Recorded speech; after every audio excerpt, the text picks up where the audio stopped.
Voici cette réponse à la question. Est-il vrai que la Bible a été falsifiée? J'ai entendu dire que la première Bible ne contredisait pas le Coran. Le mieux, c'est que tu me dises où, quand et par qui la Bible est censée avoir été falsifiée. Tu penses peut-être à l'époque avant Christ? Non, il existe des prophéties qui annoncent comment Jésus va mourir plusieurs siècles avant sa naissance. Par exemple, le livre d'Ésaïe au chapitre 53. Des manuscrits du livre d'Ésaïe ont été découverts au XIXe siècle.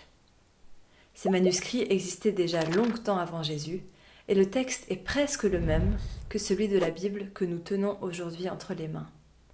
La plupart des différences ne sont que des erreurs de copie sans importance. On a découvert des manuscrits de la Bible complète qui datent d'environ 300 ans après Jésus-Christ. Ils confirment eux aussi la Bible telle que nous la connaissons aujourd'hui, avant même le concile de Constantinople, et plusieurs siècles avant Mohammed.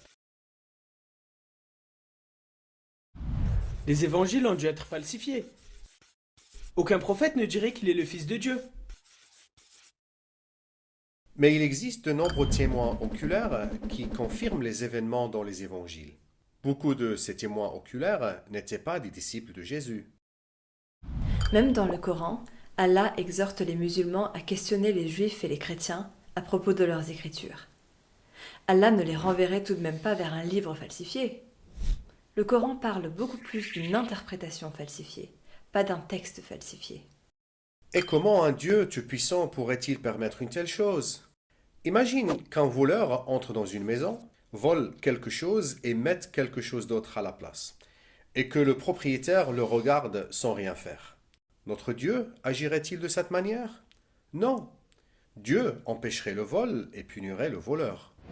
Et si Dieu l'avait permis quand même? Dans le Coran, il est écrit que la Torah, les psaumes et les évangiles sont les paroles de Dieu. Si Dieu permet que ces paroles soient falsifiées, comme l'affirment certains, qui nous dit que des écrits plus tardifs, comme le Coran par exemple, n'ont pas eux aussi été falsifiés? S'il a permis la première falsification, pourquoi ne permettrait-il pas aussi la deuxième? De plus, nous avons expérimenté nous-mêmes comment Dieu a changé notre vie par sa parole. Yeah, if someone said that Bible is incorrupt, is a change, I don't want to argue with them. I know just that this book give me life, but Quran didn't give me life.